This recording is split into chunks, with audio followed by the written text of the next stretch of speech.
There's no losing, only learning. ایک چھوٹے سے گاؤں میں جیک نام کا ایک متقی آدمی رہتا تھا. وہ ہر صبح اور ہر رات دعا کرتا تھا. ایک دن نماز پڑھتے ہوئی جیک نے اپنے کمرے میں ایک عجیب سی موجودگی محسوس کی.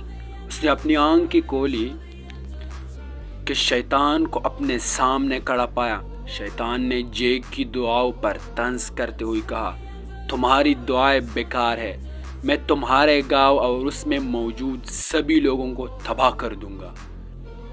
جیک بے خوف دعا کرتا رہا. شیطان ناراض ہو کر دین کی طرف سے جیک کی توجہ ہٹانے کی کوشش کرتا تھا، لیکن جیک کا ایمان اٹل رہا.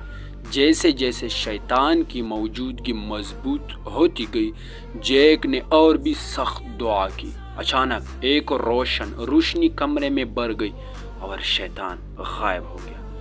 گاؤں کو بچا لیا گیا تھا اور جیک کا ایمان غالب آ گیا تھا. اس کے بعد سے جیک کی دعائیں اور بھی پرجوش تھی اور اس کے گاؤں خوشحال ہوا. دعا برائی کے خلاف سب سے مضبوط ہتھیار ہے. اس دن سے گاؤں ہمیشہ کے لیے بدل گیا اور جیک کے ایمان نے آنے والے نسلوں کو متاثر کیا.